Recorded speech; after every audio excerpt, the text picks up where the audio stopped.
मेरे प्यारे विद्यार्थियों, नमस्कार। आशा है आप सभी लोग अपने घर में स्वस्थ होंगे, सुरक्षित होंगे। और जैसा कि मैं आपको श्री रामधारी सिंह दिनकर का पाठ ईर्ष्या तू न गई मेरे मन से पढ़ा रही हूँ। इस अध्याय को मैंने 4 खंडों में विभाजित किया है।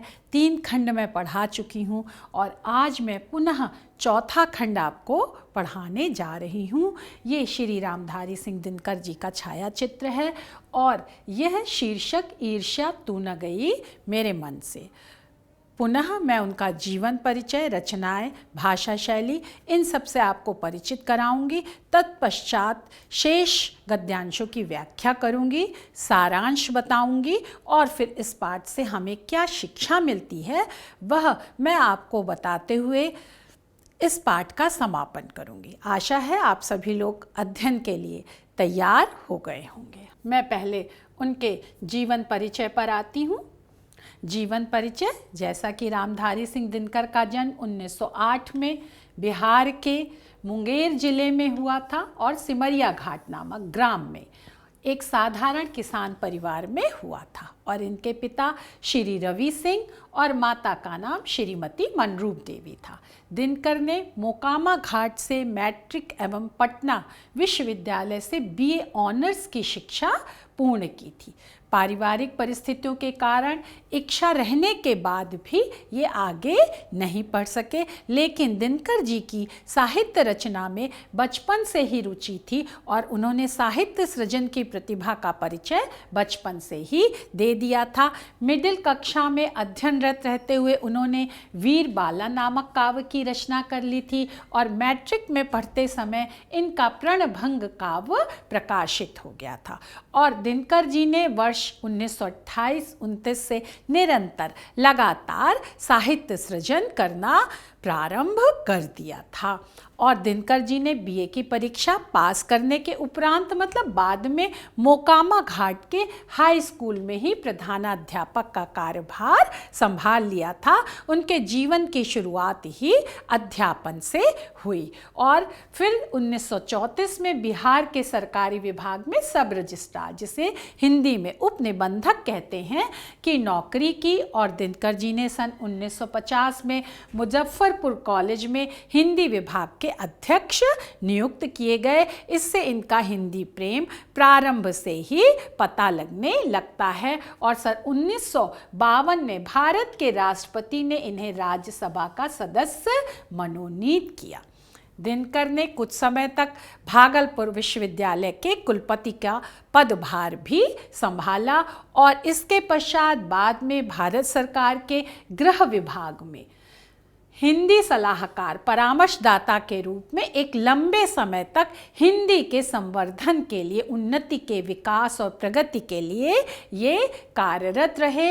आकाशवाणी के निदेशक के डायरेक्टर के रूप में भी इन्होंने कार्य किया और दिनकर जी की साहित्यिक प्रतिभा को सम्मानित करते हुए भारत के राष्ट्रपति ने 1959 में इनको पद्म भूषण की उपाधि भी प्रदान की थी। जैसा कि मैं पिछली कक्षाओं में भी आपको बता चुकी हूँ कि नागरिक सम्मानों में पद्मश्री, पद्म भूषण और पद्म विभूषण ये बहुत ही उच्च कोटि के सम्मान हैं, तो पद्म भूषण से इन्हें सम्मानित किया गया। और 1962 में भागलपुर विश्वविद्यालय ने डी.लिट की डॉक्टरेट ऑफ लिटरेचर की उपाधि इन्हें प्रदान की, जो कि साहित्य की सर्वोच्च उपाधि है। और दिनकर जी को साहित्य अकादमी पुरस्कार भी मिला। दिनकर जी का जो महाकाव्य उर्वशी है उसके लिए उन्हें 1972 में भारतीय ज्ञानपीठ पुरस्कार से भी सम्मानित किया गया। भारतीय ज्ञानपीठ पुरस्कार भारतीय ज्ञानपीठ न्यास द्वारा प्रतिवर्ष साहित्य की सेवा करने वालों को दिया जाता है। भारतीय ज्ञानपीठ न्यास की स्थापना 1965 ईस्वी में हुई थी। तब से ये प्रतिवर्ष भारतीय संविधान की 8वीं अनुसूची में जो 22 भाषाएं दी गई हैं उनमें से किसी एक भाषा के सर्वश्रेष्ठ साहित्य के लिए प्रदान किया जाता है। तो 1972 में उर्वशी महाकाव्य के लिए दिनकर जी को ज्ञानपीठ पुरस्कार प्राप्त हुआ और महान साहित्यकार हिंदी की सेवा करते हुए 1974 में इस संसार से विदा हो गए। उनका देहावसान हो गया, लेकिन वह अपनी यश रूपी देह से आज भी हम सब लोगों के बीच में जीवित हैं। अब हम उनकी रचनाओं पर आते हैं। रचनाएं या कृतियाँ, जैसा कि आपको जीवन परिचय से पता ही चल गया होगा कि उन्होंने सबसे पहले कविताएं लिखी, इसलिए साहित्य के क्षेत्र में दिनकर जी का उदय कवि के रूप में हुआ, लेकिन वह बाद में गद्य के क्षेत्र में भी आगे आए और इनकी प्रमुख रचनाएं निम्नलिखित हैं। उन्होंने आलोचनात्मक गद्य लिखा, संस्कृति के 4 अध्याय, और इसी पर इन्हें साहित्य अकादमी पुरस्कार प्राप्त हुआ था। शुद्ध कविता की खोज, ये भी इनका एक आलोचनात्मक ग्रंथ है। निबंध संग्रह हैं अर्धनारीश्वर, वट पीपल, उजली आग, मिट्टी की ओर, रेती के फूल आदि। और यात्रा साहित्य, उन्होंने देश विदेश की यात्रा की तो अपने उस यात्राओं को देश विदेश नामक यात्रा साहित्य में संकलित किया और उनके यात्रा साहित्य का नाम है देश विदेश। बच्चों के मनोरंजन और ज्ञानवर्धन के लिए भी उन्होंने साहित्य लिखा, मिर्च का मज़ा, सूरज का ब्याह आदि। और काव्य रचनाएं, जो प्रणभंग, जो उनकी प्रथम काव्य रचना, कुरुक्षेत्र, रेणुका, हुंकार, उर्वशी। उर्वशी उनका महाकाव्य है जिसके लिए उन्हें ज्ञानपीठ पुरस्कार मिला। रश्मिरथी और परशुराम की प्रतीक्षा, ये उनके खंड काव्य हैं।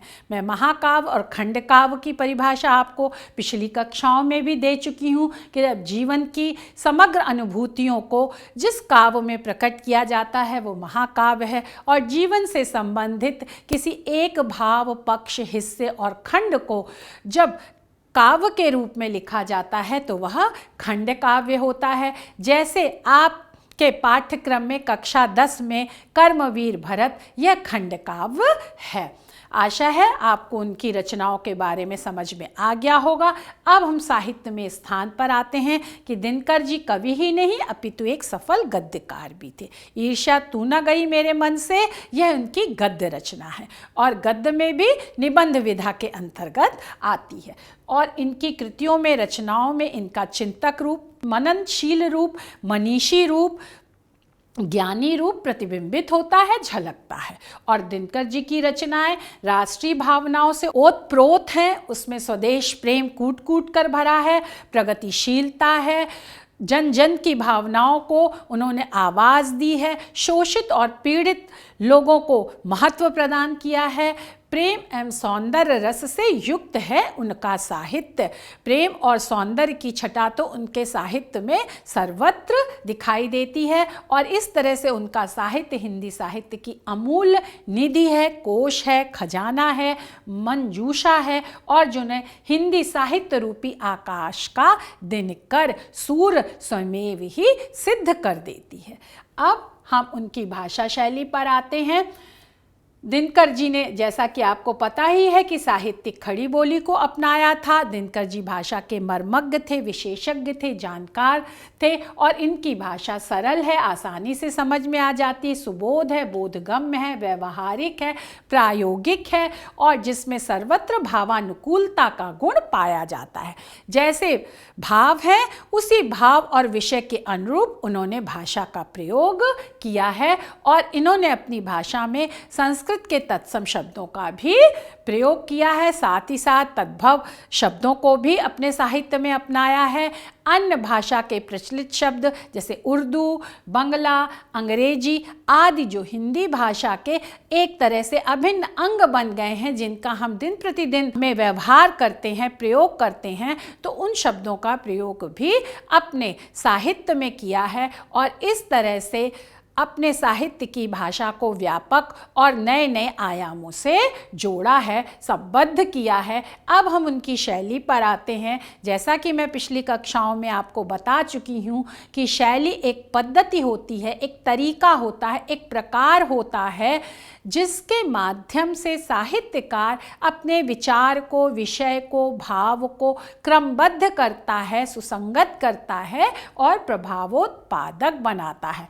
तो इस तरह से भाषा की भांति दिनकर जी की शैली भी व्यवहारिक है, प्रायोगिक है, प्रचलित जो शैलियाँ हैं उसका उन्होंने अपने साहित्य में प्रयोग किया है। और इनकी शैली के प्रधान मुख्य गुण विशेषताएं प्रसाद है, ये आसानी से समझ में आ जाती है, ओज है, उसमें तेज है, स्फूर्ति है। और इनकी गद्य रचनाओं में शैली के विवेचनात्मक, जिसमें हम खोज और अनुसंधान के आधार पर अपने तथ्यों का निरूपण करते हैं, विश्लेषणात्मक है, जिसमें हम आंतरिक संरचना के आधार पर अपनी एक बाह्य संरचना खड़ी करते हैं, व्यंग्यात्मक है, जब साहित्यकार समाज में व्याप्त कुरीतियों को स्पष्ट रूप से नहीं कह पाता है तो उनके ऊपर वह व्यंग करता है, कटाक्ष करता है, उसमें गूढ़ अर्थ छिपा होता है, तो वहाँ व्यंग्यात्मक शैली है। जब साहित्यकार अपने विषय का गुण दोष निरूपण समान भाव से करता है तो वहाँ समीक्षात्मक शैली होती है। और जब सुंदर सुंदर कथनों के द्वारा अपने साहित्य को सजाता है तो वहाँ सुक्तिपरक शैली प्राप्त होती है। तो ये सारी शैलियाँ दिनकर जी ने अपने साहित्य में प्रयुक्त की हैं। अब साहित्य क्या है आपको यह जिज्ञासा हो ही रही होगी, पिछली कक्षाओं में बता चुकी हूँ मैं, लेकिन फिर भी हर खंड में मैं इसलिए बता देती हूँ कि आपकी पुनरावृत्ति होती रहे और आपका अभ्यास होने से सारी बातें आपके दिल दिमाग में स्पष्ट रूप से बैठ जाएं, समझ में आ जाए। तो सार्थक शब्दों और सरस रस से युक्त और सुंदर अर्थ से परिपूरित, परिपूर्ण और लोक मंगल, जन जन की भलाई से संबंधित जो रचनाएं होती हैं और इन उच्च आदर्शों से प्रेरित होती हैं वह साहित्य कहलाती हैं। और साहित्य में भी दो विभाग किए गए हैं, गद्य और पद्य। पद्य में हृदय प्रधान और भाव प्रधान रचनाएं रखी गई हैं, गद्य में बुद्धि प्रधान और मस्तिष्क प्रधान रचनाओं को रखा गया है। अब गद्य की भी अनेक विधाएं होती हैं, जैसे नाटक है, उपन्यास है, कहानी है, निबंध है, एकांकी है, संस्मरण, रिपोर्टाज, संपादकीय, यात्रा वृतांत आदि आदि। तो ईर्ष्या तू न गई मेरे मन से यह पाठ गद्य की निबंध विधा के अंतर्गत है। और निबंध गद्य की एक विधा है, एक प्रकार है जिसमें किसी विषय का बौद्धिक, बुद्धिमत्तापूर्ण, विचारपूर्ण, चिंतन मननशील तरीके से जब कार्य कारण रूप में विवेचन किया जाता है तो वह रचना निबंध विधा के अंतर्गत आती है। आशा है बच्चों आपको साहित्य किसे कहते हैं, गद्य किसे कहते हैं, पद्य किसे कहते हैं और निबंध की क्या परिभाषा है समझ में आ गई होगी। मैंने एक दो पंक्तियों में इनको स्पष्ट करने का प्रयास किया है। अब हम अपने गद्यांशों की व्याख्या पर आते हैं, जिसमें हम सबसे पहले संदर्भ लिखते हैं। संदर्भ में रचना और रचनाकार का नाम लिखते हैं, प्रसंग लिखते हैं, जिसमें गद्यांश की मुख्य बातों पर एक दो पंक्तियों में प्रकाश डालते हैं। फिर हम व्याख्या करते हैं और तत्पश्चात हम अंत में विशेष लिखते हैं, जिसमें गद्यांश की भाव पक्ष पर और कला पक्ष पर दोनों पर हम प्रकाश डालते हुए अगर इस गद्यांश से संबंधित अन्य कोई महत्वपूर्ण जानकारी है तो उसका भी उल्लेख करते हैं। तो अब हम सबसे पहले संदर्भ पर आएंगे कि प्रस्तुत गद्यांश हमारी पाठ्य पुस्तक हिंदी के गद्य खंड में संकलित ईर्ष्या तू न गई मेरे मन से पाठ से लिया गया है और इसके लेखक श्री रामधारी सिंह दिनकर हैं। दिनकर उनका उपनाम था, दिनकर मतलब होता है सूर्य।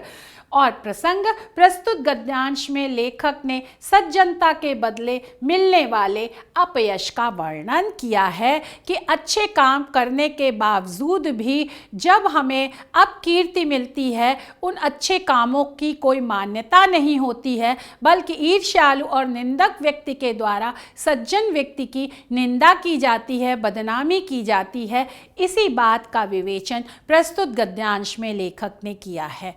अब हम सबसे पहले गद्यांश पढ़ेंगे, तत्पश्चात हम व्याख्या करेंगे। गद्यांश: जिनका चरित्र उन्नत है, जिनका हृदय निर्मल और विशाल है, वे कहते हैं इन बेचारों की बातों से क्या चिढ़ना, ये तो खुद ही छोटे हैं, मगर जिनका दिल छोटा और दृष्टि संकीर्ण है वे मानते हैं कि जितनी भी बड़ी हस्तियां हैं उनकी निंदा ही ठीक है।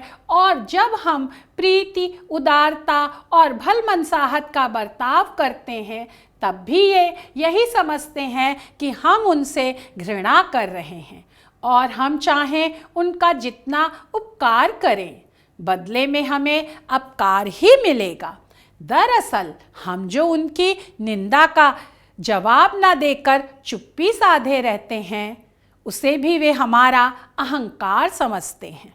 खुशी तो उन्हें तभी हो सकती है जब हम उनके धरातल पर उतरकर उनके छोटेपन के भागीदार बन जाएं। सारे अनुभवों की निचोड़ कर नीत्शे ने एक दूसरा सूत्र कहा, आदमी में जो गुण महान समझे जाते हैं उन्हीं के चलते लोग उससे जलते भी हैं। अब प्रस्तुत गद्यांश में जो सज्जन व्यक्ति हैं, जिनका चरित्र, जिनका आचरण उन्नत है, प्रगतिशील है और जिनका हृदय निर्मल है, पवित्र है, मलिनता से दूर है, विशाल है, व्यापक है, उनके अंदर उठने वाले भावों के साथ ही साथ जो ईर्ष्यालु व्यक्ति हैं उनके अंदर उठने वाले भावों की तुलना की है। और सज्जन व्यक्ति अपने आप ही अपनी सज्जनता का विश्लेषण कर रहा है, विवेचन कर रहा है कि कैसे वह ईर्ष्यालु व्यक्ति की सहायता करता है, मदद करता है, लेकिन उसके बदले ईर्ष्यालु व्यक्ति सदा ही उनकी निंदा किया करते हैं और उनकी समाज में बदनामी करते हैं। इसी बात को लेखक ने इस गद्यांश में स्पष्ट किया है और लेखक कह रहा है, सबसे पहले वह सज्जन व्यक्ति की विशेषताएं बता रहा है कि उनका आचरण उन्नत होता है, प्रगतिशील होता है और उनका हृदय पवित्र होता है, सुंदर गुणों से युक्त होता है, व्यापक होता है। तो वह अपने इन सज्जन गुणों के आधार पर इस निष्कर्ष पर निकलते हैं कि हमें ईर्ष्यालु व्यक्तियों से ना तो चिढ़ना चाहिए, ना घृणा करना चाहिए और ना उनसे दूर रहना चाहिए, क्योंकि ये छोटे हैं, इनके विचार निम्न हैं, इनका स्तर निम्न है, इनके अंतर्गत दुर्भाव हैं। तो इसलिए अपने संकीर्ण हृदय और तुच्छ नजरिए के कारण वह ईर्ष्यालु व्यक्ति, वे मतलब ईर्ष्यालु व्यक्ति यह मानते हैं कि जितनी भी बड़ी हस्तियां हैं, महान पुरुष हैं, जो सज्जन व्यक्ति हैं, उनकी निंदा, उनकी बुराई करना ही ठीक है, क्योंकि ईर्ष्यालु व्यक्ति का उद्देश्य ही यह होता है कि वह बुराई करके सज्जन व्यक्ति को उसके उच्च आसन से गिरा करके निम्न स्तर पर ले आए और इस तरह से समाज में उसकी बदनामी करके वह ईर्ष्यालु व्यक्ति बहुत खुश होता है, क्योंकि ईर्ष्यालु व्यक्ति नकारात्मक विचारों से युक्त होता है और इस तरह के दुर्भावों का प्रसार करने में ही उसे आनंद आता है और उसे अपने जीवन का वह लक्ष्य समझता है। और अब जब हम यहाँ पर हमसे तात्पर्य है सज्जन व्यक्ति, अब सज्जन व्यक्ति पुनः अपना विश्लेषण कर रहे हैं कि जब वह प्रीति का, प्रेम का, उदारता का, व्यापकता का, सबके साथ समान व्यवहार का, भलमनसाहत का, सज्जनता का बर्ताव व्यवहार करते हैं, तब भी ये मतलब ईर्ष्यालु व्यक्ति यही समझते हैं, यही सोचते और जानते हैं कि सज्जन व्यक्ति, हम मतलब यहाँ सज्जन व्यक्ति से तात्पर्य है और उनसे मतलब ईर्ष्यालु व्यक्ति से तात्पर्य है कि सज्जन व्यक्ति ईर्ष्यालु व्यक्ति से घृणा करते हैं, उनसे एक दूरी बनाए रखना चाहते हैं, जबकि वास्तव में ऐसा नहीं होता। सज्जन व्यक्ति हमेशा सबका उपकार करते हैं, भलाई चाहते हैं और उनकी उन्नति और प्रगति के लिए हमेशा हर व्यक्ति का साथ देने के लिए तैयार रहते हैं। और अब यहाँ पर हम मतलब सज्जन व्यक्ति पुनः कह रहे हैं, चाहे उनका मतलब ईर्ष्यालु व्यक्ति का जितना भी उपकार कर दें, भला कर दें, लेकिन ईर्ष्यालु व्यक्ति के चरित्र के आचरण की यह विशेषता हो जाती है कि वह सज्जन व्यक्ति की निंदा करेगा और उसके बदले वह उनका अपकार मतलब बुराई करेगा, उनके साथ बुरा व्यवहार ही करेगा। दरअसल मतलब वास्तव में, अब हमसे तात्पर्य सज्जन व्यक्ति है। सज्जन व्यक्ति कह रहे हैं ईर्ष्यालु व्यक्ति जो उनके साथ दुर्व्यवहार करता है, उस दुर्व्यवहार के बदले सज्जन व्यक्ति बुरा व्यवहार नहीं करते हैं, बल्कि उस बुरे व्यवहार के बदले मौन साध लेते हैं, चुप हो जाते हैं। तो इससे भी ईर्ष्यालु व्यक्ति को अत्यधिक जलन होती है और वह सोचता है कि इन लोगों ने ये जो चुप्पी और मौन साध रखा है, यह सज्जन व्यक्ति का घमंड है, अहंकार है, और अपने इस घमंड के कारण ही सज्जन व्यक्ति ईर्ष्यालु व्यक्ति से बात नहीं करता है। ईर्ष्यालु व्यक्ति अपनी संकीर्ण दृष्टि के कारण, तुच्छ विचार के कारण, नकारात्मक भावों के कारण यह सब बात सज्जन व्यक्ति के लिए सोचते हैं।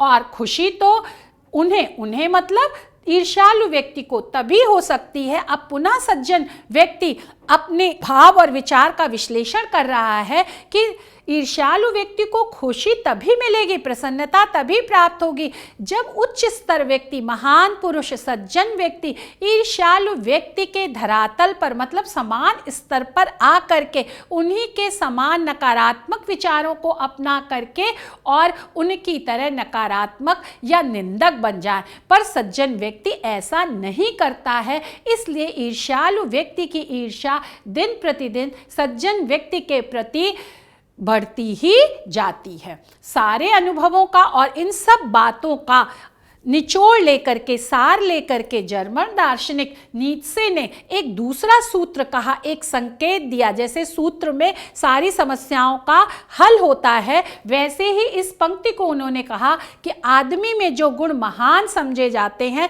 कि ईर्ष्यालु व्यक्ति क्यों सज्जन व्यक्ति से चिढ़ता है, उसकी निंदा करता है, क्योंकि सज्जन व्यक्ति के अंतर्गत जो सद्भावनाएं होती हैं, जो दया है, परोपकार है, प्रेम है, उदार हृदयता है, तो इन सब गुणों के कारण ही वह सज्जन व्यक्ति महान उच्च कोटि का समझा जाता है। और इन्हीं उच्च गुणों के कारण ही ईर्ष्यालु व्यक्ति, निंदक व्यक्ति सज्जन व्यक्ति की निंदा करता है, उससे ईर्ष्या करता है। कहने का तात्पर्य यह है कि व्यक्ति के अंदर जो अच्छाइयाँ होती हैं और उन अच्छाइयों के कारण व्यक्ति जितना महान होता है, आदर्श होता है, उच्च आसन पर विराजमान होता है, तो उन अच्छाइयों के चलते ही ईर्ष्यालु और निंदक व्यक्ति उस महान व्यक्ति से जलते हैं, क्योंकि उन ईर्ष्यालु व्यक्ति के अंदर वैसी अच्छाइयाँ नहीं होती हैं और नकारात्मक विचारों के कारण वह उन अच्छाइयों को प्राप्त करने की चेष्टा नहीं करते हैं, बल्कि सज्जन व्यक्ति की बुराई करना ही अपने जीवन का लक्ष्य मानते हैं। आशा है बच्चों आपको इस गद्यांश की व्याख्या अच्छे से समझ में आ गई होगी। और अब हम विशेष पर आते हैं कि लेखक ने मानव मनोविज्ञान की सत्यता का, सच्चाई का उद्घाटन, प्रकटीकरण बहुत ही सटीक तरह से, सम्यक, उचित तरह से, सरल और सहज भाषा में दार्शनिक नीत्शे के उदाहरण द्वारा उपदेशात्मक शैली में किया है। अब जैसे हम लोगों के यहाँ कहते हैं कि हवन करते हाथ जलते हैं, हवन और यज्ञ मतलब किसी भलाई का कार्य, जब हम भलाई का कार्य करते हैं तब उसमें जब हम समिधा डालते हैं तब भी हमारे हाथ जलते हैं। ऐसे ही सज्जन व्यक्ति जब भला कार्य करते हैं तो उसके बदले भी उन्हें यश और कीर्ति ना मिल करके अपयश और अपकीर्ति ही मिलती है। अब बच्चों हम प्रश्न अभ्यास पर आते हैं। इसी प्रारूप पर आपकी परीक्षा में प्रश्न पूछे जाते हैं कि उपरोक्त गद्यांश का संदर्भ लिखिए, रेखांकित अंश की व्याख्या कीजिए और ईर्ष्यालु व्यक्ति को खुशी कब मिलती है। अब हम इनके आगे के गद्यांश पर आते हैं। पुनः वही होगा, संदर्भ होगा, फिर प्रसंग होगा, फिर व्याख्या होगी और फिर विशेष होगा। संदर्भ में वही रचना और रचनाकार का नाम लिखा जाएगा। अब हम प्रसंग पर आ जाते हैं कि प्रस्तुत गद्यांश में लेखक ने ईर्ष्या व ईर्ष्यालु लोगों से बचने का उपाय है। अब लेखक जो है वो ईर्ष्या का उपचार बता रहा है, इलाज बता रहा है कि ईर्ष्या का निवारण कैसे किया जा सकता है और जो ईर्ष्यालु व्यक्ति है उससे दूर रह करके कैसे अपनी उन्नति की जा सकती है और समाज की भलाई की जा सकती है। पहले हम गद्य को पढ़ेंगे और तत्पश्चात उसकी व्याख्या करेंगे। तो ईर्ष्यालु लोगों से बचने का क्या उपाय है? नीत्शे कहता है कि बाजार की मक्खियों को छोड़कर एकांत की ओर भागो। जो कुछ भी अमर तथा महान है उसकी रचना और निर्माण बाजार तथा सुयश से दूर रहकर किया जाता है। जो लोग नए मूल्यों का निर्माण करने वाले होते हैं वे बाजारों में नहीं बसते, वे शोहरत के पास भी नहीं रहते। जहाँ बाजार की मक्खियाँ नहीं भिनकती वहाँ एकांत है। यह तो हुआ ईर्ष्या से बचने का उपाय, किंतु ईर्ष्या से आदमी कैसे बच सकता है? ईर्ष्या से बचने का उपाय मानसिक अनुशासन है। जो व्यक्ति ईर्ष्यालु स्वभाव का है उसे एक फालतू बातों के बारे में सोचने की आदत छोड़ देनी चाहिए। उसे यह भी पता लगाना चाहिए कि जिस अभाव के कारण वह ईर्ष्यालु बन गया है उसकी पूर्ति का रचनात्मक तरीका क्या है। जिस दिन उसके भीतर यह जिज्ञासा आएगी उसी दिन से वह ईर्ष्या करना कम कर देगा।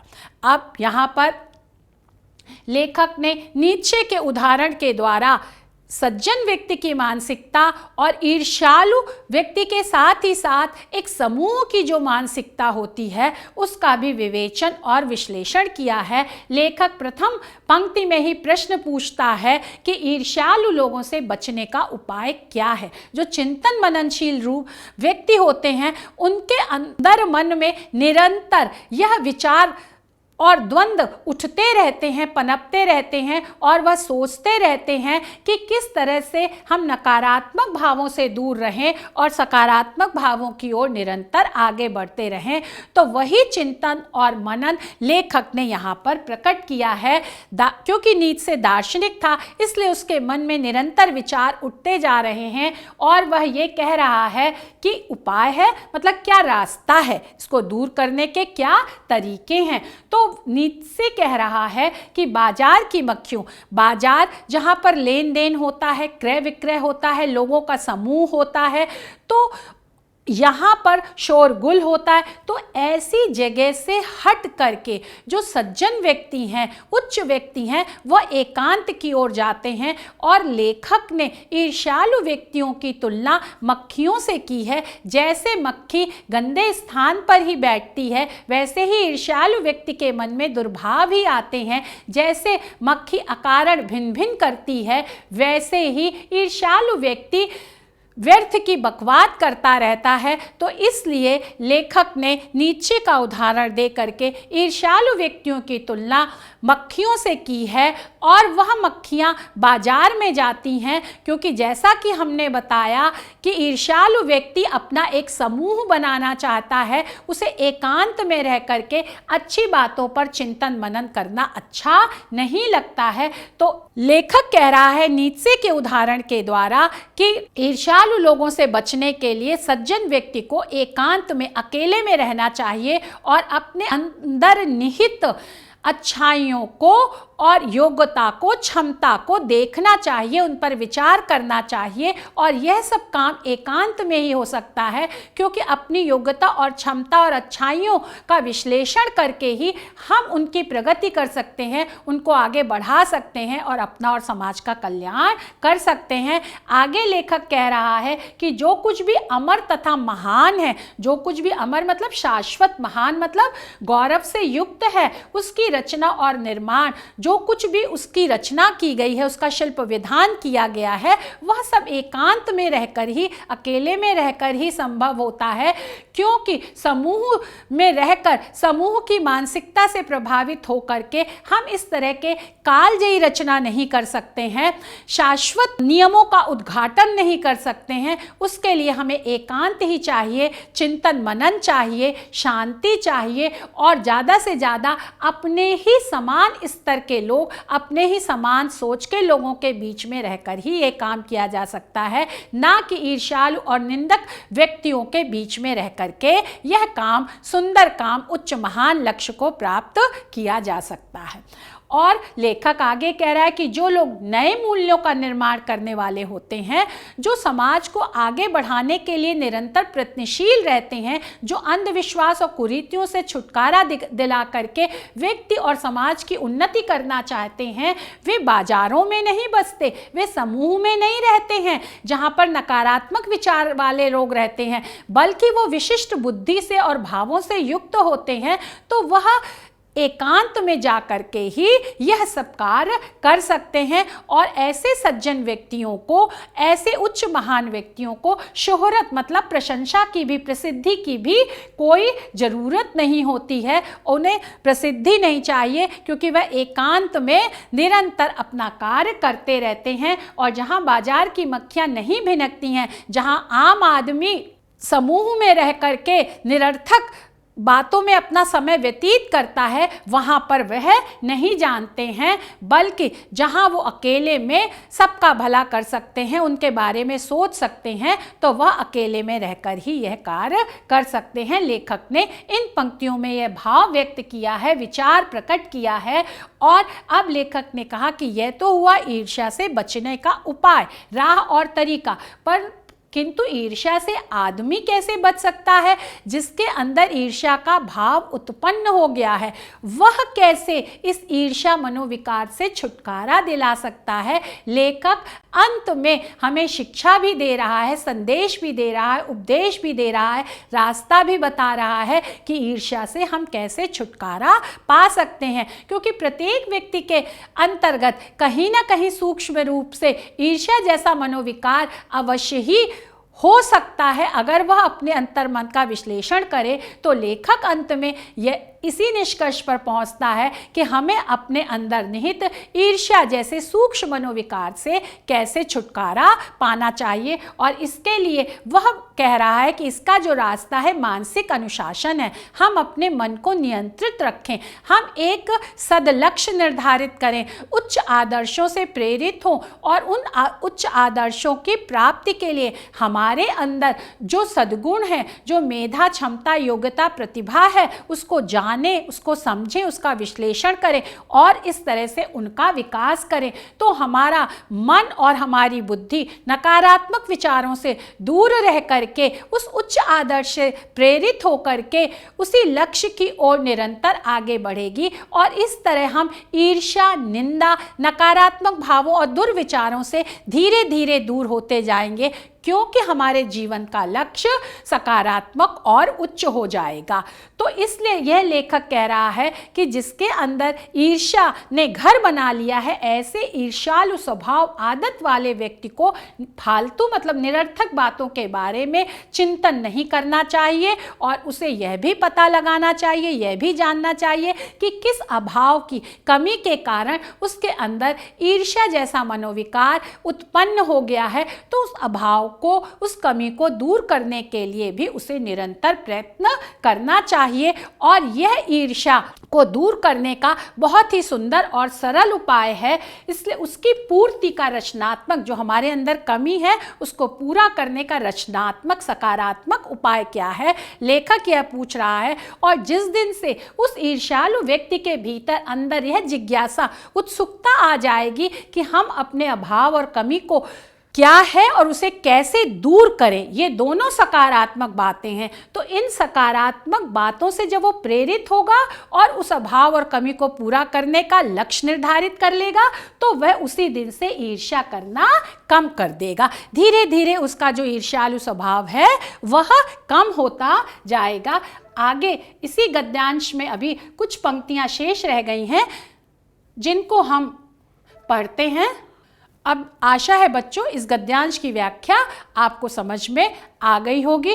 और अब हम विशेष पर आते हैं कि लेखक ने उपरोक्त गद्यांश में महानता के वास्तविक व सच्चे सूत्रों पर प्रकाश डाला है, जैसे एकांत, मानसिक अनुशासन, रचनात्मकता और जिज्ञासा। आप एकांत में जाओगे तो आपका मन नियंत्रण में रहेगा। यह मनोवैज्ञानिक सत्य है, क्योंकि समूह को देखकर, भीड़ में देखकर, वहाँ जो वस्तुएं होती हैं उनकी तरफ या जो व्यक्ति होते हैं उनकी तरफ हमारा मन भागता है, आकर्षित होता है। और जब हम एकांत में रहेंगे, हमारा मन नियंत्रित होगा, तो हम किसी न किसी सुंदर लक्ष्य की प्राप्ति में अपने को लगा देंगे। वही रचनात्मकता है। और जब हम सुंदर लक्ष्य की प्राप्ति में अपने मन को लगा देंगे तो वह लक्ष्य कैसे प्राप्त किया जा सकता है, इसकी जिज्ञासा, उत्सुकता हमारे मन में उत्पन्न होगी। और इस तरह से हम ईर्ष्या जैसे मनोविकार से दूर होते जाएंगे और ईर्ष्यालु अपने स्वभाव को छोड़ देंगे। चाहे आप एकांत, मानसिक अनुशासन, रचनात्मकता और जिज्ञासा, इस क्रम में जाओ। चाहे आपके अंदर जिज्ञासा हो, फिर रचनात्मकता हो और मानसिक अनुशासन, फिर एकांत में जाकर के अपने उस लक्ष्य को प्राप्त करो। ये सारी बातें परस्पर एक दूसरे से घनिष्ठ रूप से संबंधित है, पूरक है। आप किसी भी क्रम में एक अच्छे लक्ष्य को निर्धारित कर लो तो वह आपको जब प्राप्त होने लगेगा तो आप ईर्ष्या जैसे मनोविकार से दूर हट जाओगे। और इन गुणों को अपनाकर व्यक्ति अपना व समाज का जीवन सुखी, स्वस्थ और प्रगतिशील बना सकता है। और यही साहित्य की सार्थकता है और यही लेखक की ईर्ष्या तू न गई मेरे मन से पाठ की भी सार्थकता है कि ईर्ष्या जैसे मनोविकार को ले करके अंततोगत्वा वह हमें ईर्ष्या से छुटकारा पाने के उपाय बता देता है और हमें किसी सुंदर सृजन और लक्ष्य की ओर प्रेरित कर देता है। आशा है बच्चों आपको यह पाठ अच्छे से समझ में आ गया होगा। कोई भी समस्या हो तो वह आप हमसे पूछ सकते हैं।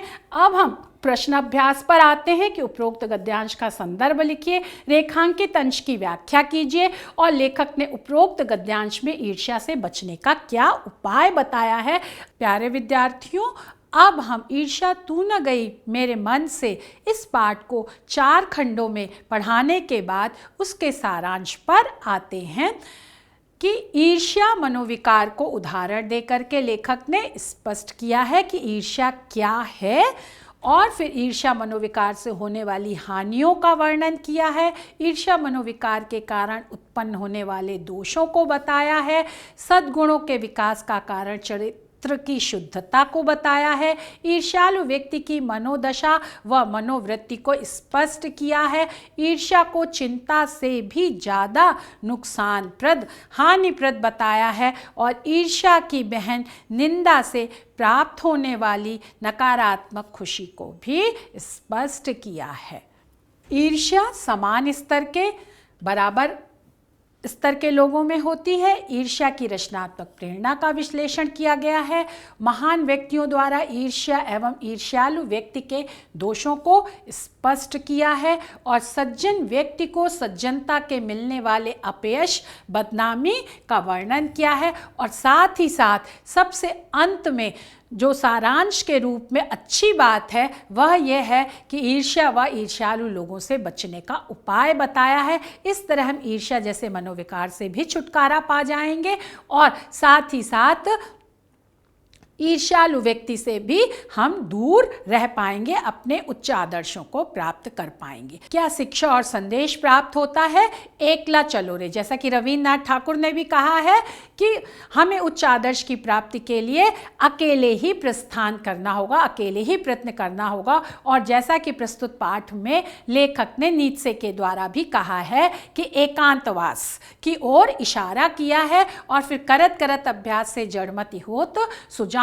हमारे अंदर जो ईर्ष्या मनोविकार है, अगर हम उसे दूर करने का प्रयत्न करेंगे तो अवश्य ही हम ईर्ष्या जैसे मनोविकार से छुटकारा पा जाएंगे और हमारा मन बहुत ही शक्तिशाली है। जैसा कि लेखक ने मानसिक अनुशासन की बात की है तो मन के हारे हार है, मन के जीते जीत। हम मन को अगर उच्च आदर्श के अंतर्गत ले आएंगे तो इस तरह से हमारा मन ईर्ष्या मनोविकार से छुटकारा पा जाएगा और मन एवं मनुष्याणाम कारणम बंध मोक्षयो। मन ही मनुष्य के ईर्ष्या जैसे दुर्विचारों और दुर्भाव और नकारात्मक विचारों के बंधन का कारण है, और मन ही उससे छुटकारा भी दिला सकता है। वह हमें सदादर्श और उच्च लक्ष्य की ओर प्रेरित कर सकता है। इस तरह मन के द्वारा हम ईर्ष्या जैसे मनोविकार के बंधन से छुटकारा पा करके सद्भाव, सद्विचार और सद्गुणों की ओर अपने मन को लगा करके अपनी और समाज की प्रगति कर सकते हैं। आशा है बच्चों, ईर्ष्या तू न गई मेरे मन से, इसका चौथा खंड भी आपको समझ में आ गया होगा। पूरा पाठ आपको समझ में आ गया होगा। जो आपको समझ में ना आया हो वह आप हमसे पूछ सकते हैं। अपना ध्यान रखिएगा। धन्यवाद। नमस्कार।